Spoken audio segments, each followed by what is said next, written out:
Sebuah berita melaporkan tentang virus mematikan bernama flu Sahara. Flu yang memiliki tingkat kematian 100% ini telah membunuh 3 miliar orang di dunia dan diyakini dapat menyebabkan musnahnya umat manusia. Akibat populasi manusia yang menyusut lebih cepat dari kemampuan dokter untuk menanganinya, maka WHO mulai membangun 500.000 bunker bawah tanah sebagai tempat berlindung. Setiap bunker hanya akan dihuni oleh 1 orang sampai flu mereda. Jadi agar dapat memasuki bunker yang terbatas ini, pemerintah masing-masing negara melakukan undian. Setelah semua kembali normal, masyarakat akan dikumpulkan untuk program repopulasi. Dan inilah dongeng dari film berjudul Domain 2016.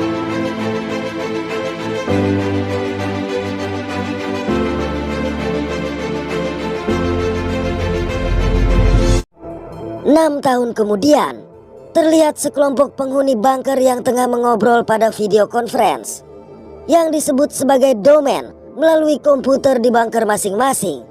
Mereka terdiri dari 7 orang yang diberi nama sesuai kota tempat tinggal mereka. Ketujuh orang ini masing-masing bernama Phoenix, Orlando, Denver, Houston, Chicago, Atlanta, dan Boston. Hari itu, Orlando yang sudah merasa jenuh berbicara dengan mereka setiap hari tanpa sebab mencaci maki mereka. Dia menyebutkan bahwa dunia luar tidak mungkin kembali normal sehingga mereka akan terjebak di bunker seumur hidup. Mereka sebenarnya mencoba untuk menenangkannya. Sayang Orlando justru mengungkapkan kisah masa lalunya, di mana dia telah membunuh 15 orang dan tidak menyesal sama sekali. Parahnya lagi, Orlando juga mengejek Atlanta yang dikenal sangat religius. Ucapan Orlando tentu saja membuat Atlanta marah. Tapi Orlando berkata hal itu memberinya kesenangan. Mendengar ini, anggota kelompok pun menjadi muak dan berniat menyingkirkan Orlando dari komunikasi. Oleh karenanya Denver mengungkapkan bahwa dirinya merupakan seorang IT dan dapat meretas sistem-sistem dasar. Jadi ada kemungkinan dia dapat mematikan transmisi Orlando. Hanya saja, jika sekali transmisi tersebut dimatikan, maka tidak mungkin dikembalikan. Yang mana berarti Orlando harus menjalani sisa hidupnya seorang diri. Akibat keputusan yang sangat sulit itu, maka mereka membuat voting. Boston, Atlanta, dan Chicago memilih agar transmisi Orlando diputuskan. Namun Phoenix dan Houston menolak dengan alasan hukuman itu terlalu berlebihan. Sementara Denver yang merupakan kekasih dari Phoenix terpaksa mengikuti pilihannya. Dengan begini pilihan Houston adalah penentunya. Tapi sebelum dia dapat membuat pilihan, Orlando terlebih dahulu meminta Denver untuk memutuskan transmisinya. Atas permintaan tersebut, maka Denver dengan cepat meretas sistem dan membuat Orlando lenyap selamanya. Pada malam hari Denver menghubungi Phoenix. Mereka membahas tentang kejadian siang itu. Menurut Phoenix, apa yang mereka lakukan terhadap Orlando adalah salah, karena mereka tidak memiliki hak untuk menghakimi orang lain. Tapi Denver berkata bahwa itu adalah keputusan terbaik untuk mereka. Di sisi lain, Orlando juga tetap berada di bunkernya. I love you, Phoenix. 8 bulan kemudian, sistem siklus waktu di bunker Houston mengalami gangguan, sehingga menyebabkan dia tidak bisa tidur selama beberapa hari. Rupanya setiap anggota kelompok memiliki tugas masing-masing. Denver kemudian memberitahu tentang flu Sahara yang masih berjumlah 3 miliar partikel di luar, sehingga dibutuhkan waktu sekitar 19 tahun lagi sampai semua partikel menghilang. Atlanta yang bertugas memantau kesehatan setiap anggota kelompok menjelaskan bahwa mereka semua dalam kondisi normal. Sementara Phoenix memberitahu bahwa jumlah populasi bunker setiap hari semakin berkurang. Hanya saja Chicago merasa pembagian tugas ini buang-buang waktu, lantaran mereka melihat grafik yang sama di bunker masing-masing. Mendengarnya Boston berkata, pembagian tugas ini mereka lakukan untuk mempermudah pemantauan setiap grafik. Sayang Chicago malah menekan tombol komputer yang menampilkan video instruksi yang tidak dapat dimatikan. Di video ini muncul sang perancang bunker bernama Nadine. Nadine menjelaskan bahwa bunker ini berada 9 meter di dalam tanah dan akan melindungi mereka selama 70 tahun. Bunker juga memiliki siklus waktu buatan yang akan menjaga pola tidur para penghuni, di mana pada siang hari lingkungan yang cerah akan ditampilkan, sedangkan saat malam hari ruangan menjadi gelap gulita. Setiap bunker memiliki persediaan makanan yang merupakan bubuk protein. Untuk mendapat suplai listrik mereka harus melakukan olahraga secara rutin. Sementara kamar mandi memiliki pasokan air 24 jam yang didaur ulang untuk digunakan kembali, termasuk untuk minum. Udara di dalam bunker pun telah disaring menggunakan alat pemurni yang sangat canggih. Nadine menyebutkan bahwa 500.000 orang dibagi menjadi beberapa kelompok. Setiap kelompok terdiri dari 7 orang dan harus saling membantu satu sama lain hingga flu Sahara diberantas dari muka bumi. Selang beberapa hari, saat kelompok tengah berdiskusi, tiba-tiba monitor data Phoenix error dan mati. Anehnya mereka semua mengalami hal yang sama padahal terpisah ribuan kilometer. Akibat hal ini berbagai asumsi muncul di benak mereka masing-masing. Chicago bahkan berpikir kiamat sudah akan tiba. Namun Phoenix berasumsi bahwa sistem tersebut error akibat mereka mematikan transmisi video Orlando. Phoenix juga memaksa Denver untuk mengembalikan transmisi Orlando ke dalam kelompok mereka. Kendati Denver berkata hal itu tidak mungkin dilakukan. Dikarenakan Denver menolak untuk mencoba, maka Phoenix pun mengungkapkan kisah hidupnya. Jadi ayahnya meninggal ketika dia masih kecil, sehingga dia dibesarkan oleh sang ibu. Namun saat beranjak remaja, dia mulai menggunakan narkoba.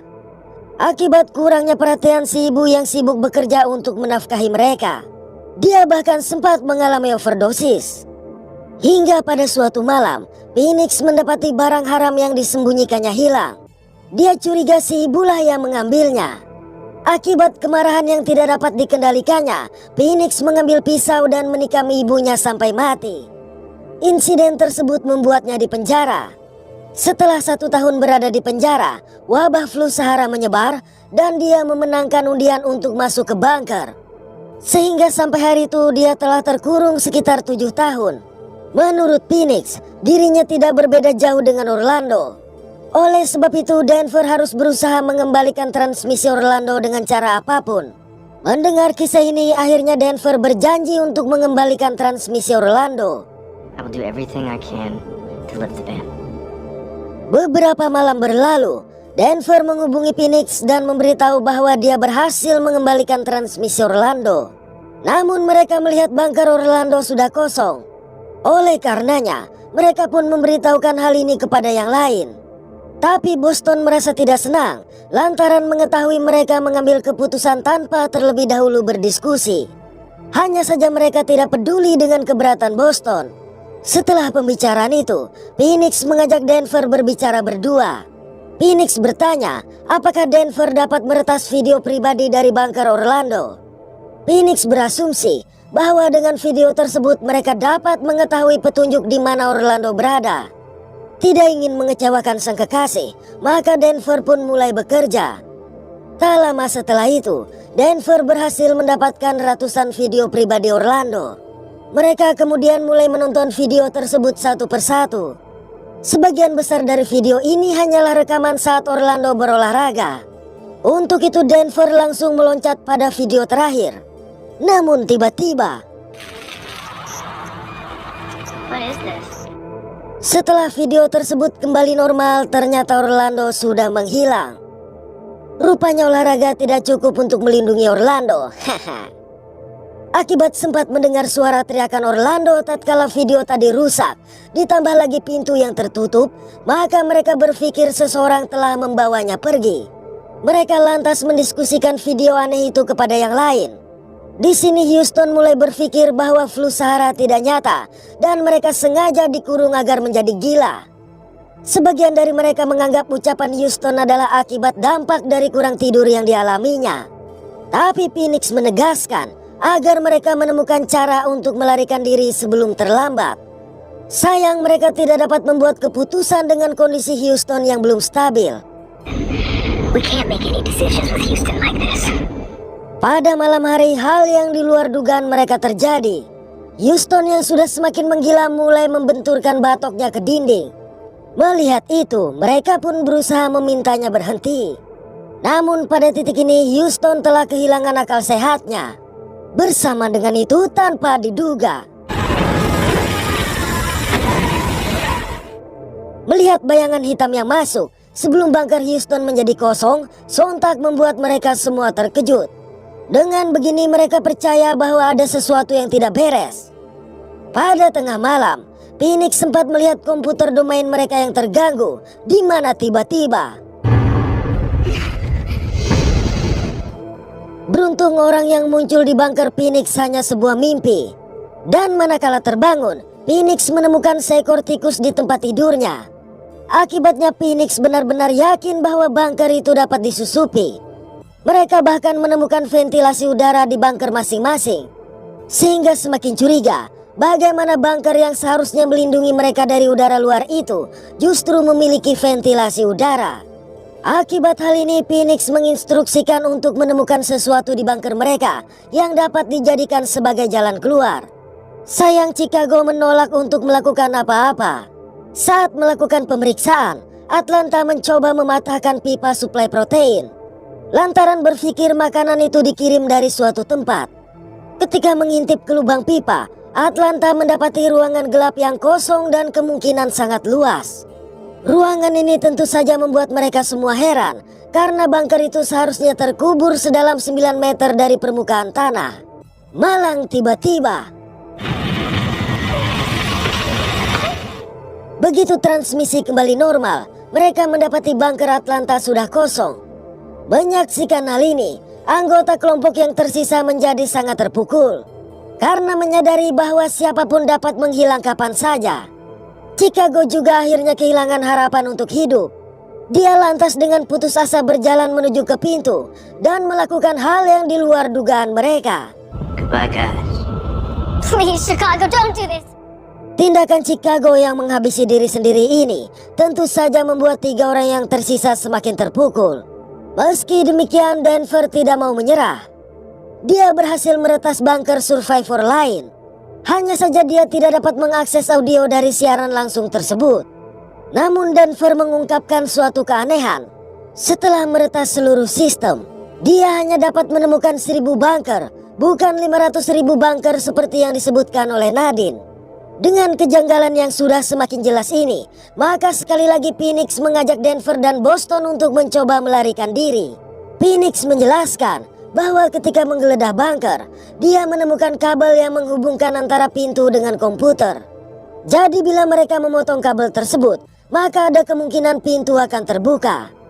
Walaupun masih berpikir kabel itu bisa saja merusak sistem penyokong kehidupan di dalam bunker, mereka tetap setuju untuk mencoba. Namun sebelum melakukannya, Denver berjanji untuk mendatangi Phoenix kendati harus menempuh 3.000 km dengan berjalan kaki.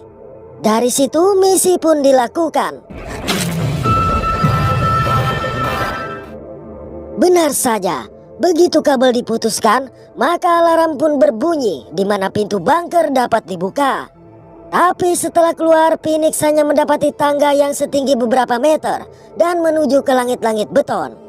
Saat mulai putus asa, Phoenix menyadari tangga tersebut merupakan sebuah pintu. Anehnya lagi, pintu ini mengarah ke sebuah koridor dengan jendela yang terang. Sebelum rasa herannya hilang, Denver pun keluar dari pintu sebelah. Hal ini menyiratkan bahwa mereka tinggal di gedung yang sama selama 6 tahun terakhir. Ketika keduanya saling berpelukan untuk pertama kali, Boston juga muncul dari pintu yang lain. Mereka kemudian menyelidiki bangunan aneh itu dan menemukan pintu-pintu yang diberi nomor. Begitu berhasil keluar, mereka akhirnya merasakan sinar matahari setelah 6 tahun terkurung. Semakin penasaran dengan hal ini, maka Phoenix menaiki tangga untuk mendapatkan sudut pandang yang lebih luas. Ternyata semuanya tampak berjalan normal dengan lalu lintas yang padat. Sejurus berselang, melihat 2 orang berseragam polisi yang tengah berjaga, maka dengan cepat Phoenix turun untuk berlindung. Dikarenakan kedua polisi tersebut menjaga pintu yang kemungkinan menuju jalan keluar, akhirnya Boston mengalihkan perhatian mereka. Kesempatan ini Phoenix dan Denver gunakan untuk kabur. Dari situ keduanya sampai ke sebuah ruangan yang seperti kantor. Di ruangan ini Denver menemukan foto mereka bertujuh yang dipajang di dinding. Oleh karenanya, Dia berniat untuk mengajak Phoenix segera pergi.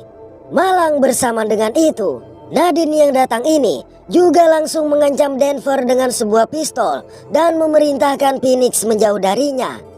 Ia beralasan Denver adalah pria yang sangat berbahaya. Setelah Denver menjauh, Phoenix pun bertanya tentang apa yang sebenarnya terjadi. Alhasil Nadine mengungkapkan mereka adalah objek eksperimen. Bunker itu merupakan sebuah penjara khusus di mana semua orang yang ada di dalamnya adalah tahanan yang mengalami gangguan jiwa. Nadine menyebutkan bahwa hanya terdapat 100 tahanan yang dipenjara di dalam bunker tersebut. Ia mengingatkan kalau sebenarnya Phoenix juga masih menjalani masa hukuman. Menurut Nadine, mereka dipindahkan ke bunker dengan fasilitas yang mewah itu adalah agar mendapat harapan baru dan melupakan masa lalu mereka yang kelam.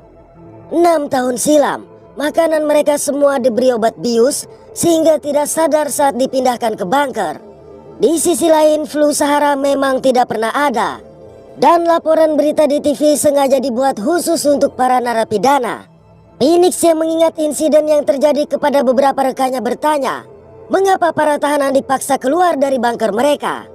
Nadine menjelaskan bahwa ketika mereka mengeluarkan Orlando dari grup, ternyata seseorang telah membocorkan videonya ke internet dan menjadi viral selama beberapa minggu.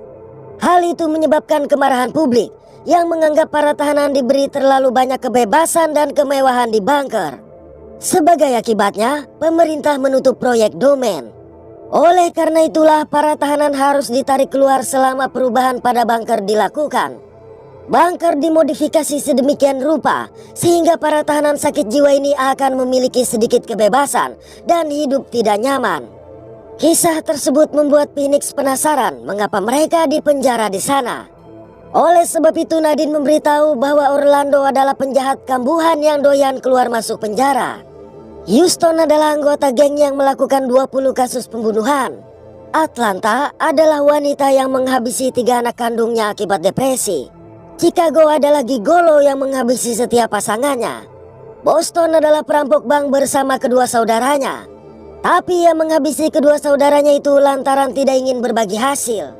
Sedangkan Denver adalah penguntit wanita secara online dan telah menghabisi 11 orang wanita yang berhasil diajak berkencan. Mendengarnya sontak Phoenix menjadi sangat terpukul karena menyadari bahwa Denver hanya berpura-pura mencintainya. Tak lama setelah itu, sejumlah polisi datang dan langsung melumpuhkan keduanya. Saat siuman, Phoenix dan Denver ditempatkan pada ruangan yang sama. Denver mengakui kalau dirinya disebut sebagai sosiopat. Ia tidak dapat menjelaskan mengapa 11 wanita yang dikencaninya ia habisi. Namun Denver menganggap Phoenix adalah wanita yang spesial hanya karena tidak pernah bisa ia miliki dengan cara yang diinginkannya. Hal ini menyiratkan kalau Denver sama sekali tidak berubah setelah 6 tahun di penjara. Sayang pembicaraan mereka terhenti ketika petugas membawa mereka keluar. Phoenix dan Denver digiring ke koridor sebelumnya. Seperti biasa, Orlando masih juga banyak bicara dan menghina mereka ketika petugas melepaskan borgolnya tanpa diduga. Melihat itu, maka petugas lain langsung menghabisi Orlando. Setelah insiden tadi, 5 orang yang tersisa dimasukkan kembali ke dalam bunker masing-masing. Tapi kali ini bunker itu tak lagi mewah seperti dulu. Oke, terima kasih sudah menonton sampai pada akhir konten ini. Mohon maaf atas ketidaksempurnaan dari kami. Semoga terhibur dan sehat selalu.